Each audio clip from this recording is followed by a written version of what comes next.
talaga hindi na talaga matuloy-tuloy to. Kailang aya na ako sa yuga. Maawa ka rin, matuloy na rin tayo. Kaya naman, let's go!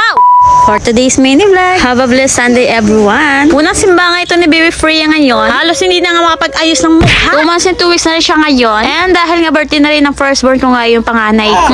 Alam na. Kaya magsisimba muna mga person ngayon. Dahil halos 1 year mahigit na rin na hindi kami nakapagsimba. Hala, grabe na siguro ang sunging namin ni. Muntik na nga kaming malate nito. Hindi rin kasi madali ang pag-asikaso. Bago nila tapos lahat-lahat, grabe naligo din talaga ako sa pawi. Hindi ko na nga nagawang mag-lipstick at mag-ayos ng buhok ko. Nagagalit na kasi ang isa, tanghalit na daw kami. Hala, sige, wag na tayo mag-ayos, maglakad na tayo. Alam niyo mga guys, namiss ko talagang mag-choir dahil dati nga akong choir dati sa Catholic. Lumipat kasi ako, dito ako sa Baptist ngayon.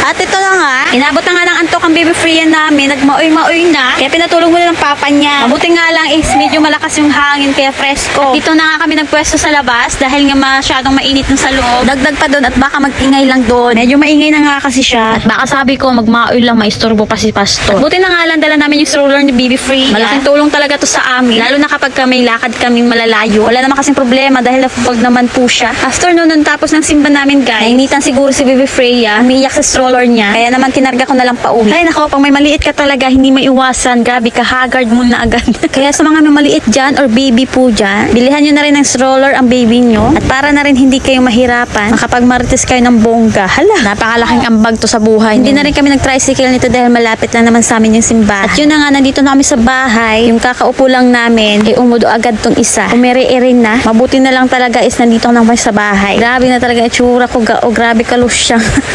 And after nun, dahil Sunday talaga ngayon, hindi ko alam kung araw talaga ito ng pahinga o araw talaga ng mga labahin. Hala, agad-agad na rin talaga namin inasikaso yung labahan. At yung sa akin naman is yung kay Baby Freya. Yung kay Mr. naman ay yung mga damit namin. Dahil syempre hindi ko pa kaya. Kay Baby Freya lang muna ang kaya ko, amat-amat. Mahirap na ba? Baka tayo mabina? Kunti nga lang tong labahan ko, hindi pa matapos-tap. Dahil nga si Baby Freya ay may gising. Nakakapagod din magsige ka tayo, upo tayo, upo. Ang ending nito, si Mr. pa rin ang lalaba. Kaya hanggang dito na lang. Maraming salamat.